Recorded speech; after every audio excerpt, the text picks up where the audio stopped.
I was born into a Muslim family. My parents were leaders in the mosque, and I met these two Christians at my grad school. We just realized, okay, we definitely are both very strong in our faiths, but we can't both be right. We can both be wrong. Like logically in my mind, it's like, okay, we can both be wrong about Jesus for sure, but we can't both be right. So we sort of resolved that we wanted to figure out what truth is. And secretly, I wanted to convert him massively. I totally wanted to convert him to Islam, because anytime I would debate anybody about, religion, I would always win. And so he gave me a Bible, I gave him a Quran, and we started to just sort of do our own research. And I would come with my bullet points and he would come with his. And truth be told, since I was an American Muslim being surrounded by non-Muslims, of course, I knew exactly what I believed, why, and had all the arguments. Even though I had felt that I had succeeded in showing him that Christianity was flawed and that Islam was true, I didn't have that satisfaction. I wanted some sort of proof for the first time in my life. And so I just continued to pray. And, I would fast and I would just cry out night and day to God, to Allah, the only God that I knew, to show people that he was the truth. I started to just really have a lot of torment. I just thought maybe I was going crazy for the first time, but it was like I couldn't think anymore. And especially as somebody studying to be a doctor and, science background, to lose your mind is really a very low point, to say the least. So there was one day where I was probably at my lowest point. I was just crying, praying to Allah and saying, I can't do this one more day.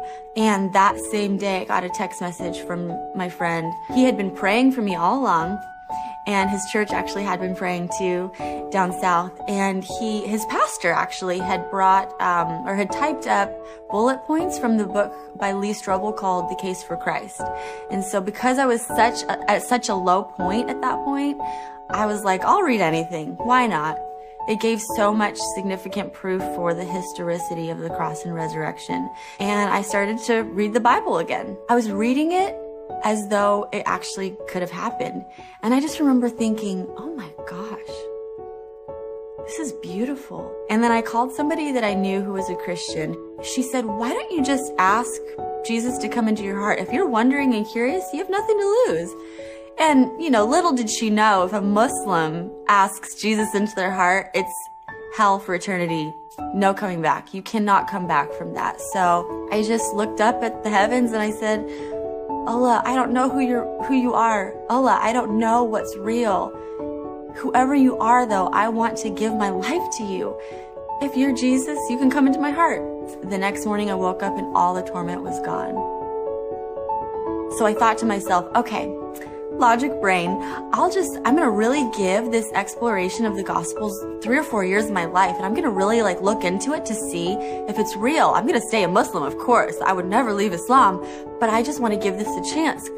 And so I just basically went to church that Sunday, and some signs had happened that week, all pointing to Jesus. And that Sunday morning, the pastor was preaching and people were raising their hands, and I just kind of sat through it.